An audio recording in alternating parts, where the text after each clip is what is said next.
Hello boxing friends, today I'm going to explain to you how to choose digital devices. In this diagram there are all kinds of digital devices, but you will only need to use one of them. Remember, you will only need to use one or at most two to complete your entire network. Let's start with the first part. If your signal source is only satellite, this is the satellite signal. Remember, on this line you only have satellite, but your network is a digital network. For a broadcasting network, you only need to use our equipment. A device like our transmodulator is all you need. Our device comes in 8-channel and 16-channel versions. The second approach is this device. With 8, 16 or 24 channels, a single device can transmit about 1 to 200 channels of programming just with this one device. If your signal source is a satellite signal, but your network is an IP network, then you just need to use our equipment. Satellite reception with IP output. See, here I've illustrated satellite reception and IP output for everyone. The image is the IP network. You can see that this network comes down to what can be considered a local area network, a dedicated IP network, or even the internet for transmission. If you're using a search device, just select this option and you won't need to choose the other one. Okay, this is one way to select for satellite signal sources. Now then, if your signal source is an HDMI signal, let's take a look here. I've placed it here as an HDMI signal source. So if your network is a digital network, remember it has to be a digital network to match your setup, then we should all be using an integrated edge device right here, the integrated edge device. Once we've converted to ETC or ET7, we can connect it directly to your system. For a digital TV network, just use the digital TV network. Okay, it's this cable right here. But if your network is an IP network, then we don't use the integrated edge device. Instead, we'll use an encoder because the encoder's input is HDMI. As you can see here, we can provide 4-channel, 8-channel, all the way up to 48-channel options. Our encoder can output a variety of protocols such as HLS, M318, UDP, and RTP to enter our switching network. Within the switching network, of course, we can also implement our IPTV. It can also enter through the network, whether it's into our analog system or our digital system, both are possible. If your signal source if your signal source comes from an operator such as encrypted DVB-S2 or DVB-T2, this is T2, this is S2, then we can configure our IRD receiver. We use the receiver to decrypt the signal, and after decryption, we output IP directly into our switch, and after entering the switch, we send it through our network. This is a network, through our network into our modulator and into our digital system.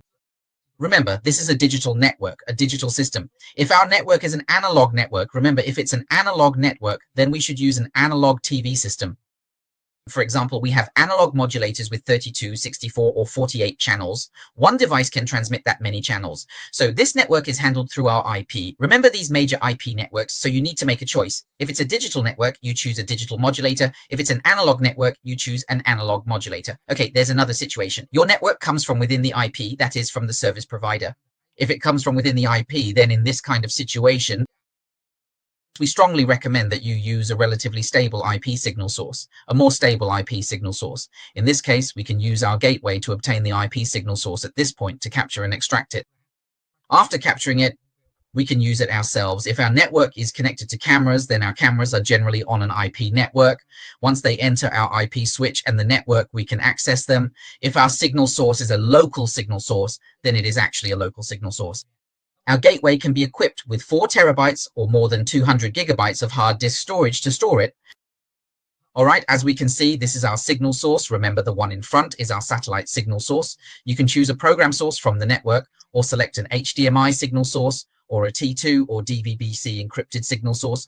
You need to match it to your network type before making a selection. It's not that you can just pick any device, you can only choose one type of device. So if we want to build an IPTV system with our equipment, so we definitely need to build an IP network. This is the IP network. When building the IP network, our signal source will then go through it or other signal sources and then transmit to each room, to each television.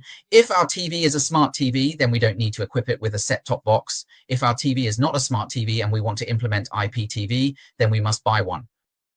For each TV, we need to equip it with an IPTV set-top box. As for whether the signal source for the IPTV system is the IPTV source or another source above, we need to make the appropriate selection and alignment.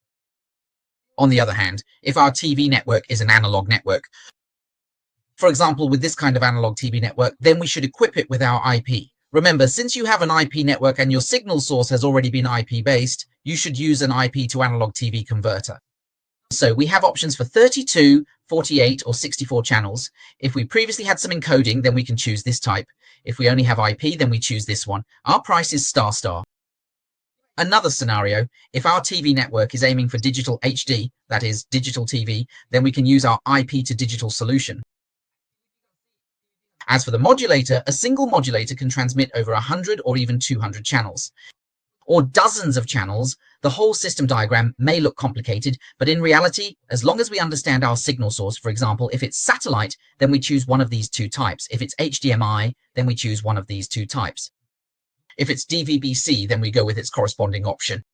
So if we want to use IP, then we can either use a set-top box or not use one. When it comes to choosing equipment for our digital or analog network, it actually looks very simple. Additionally, if your network is a very large one and needs to use a dedicated IP network, then we can add a gateway server. With the gateway server, we can stream to platforms on the internet or to your dedicated private network. Or you can send it over your local area network to different cities, for example, City A or City B. In City A or City B, we can then equip the corresponding devices. If you are using cable, you can use an IP to modulation converter. One device is enough. Alternatively, if you are transmitting to City B, we can also use another type of modulator. Of course, if you are transmitting to City B and it's not via cable but through IPTV, then we just need to set up a gateway here and you can receive the signal for IPTV. So the overall network architecture is actually very simple. If anyone has any questions, feel free to contact me. If you need to order any equipment, you can also reach out to me. I will recommend the right devices for your network so you will know clearly and precisely which one or which two devices you should use.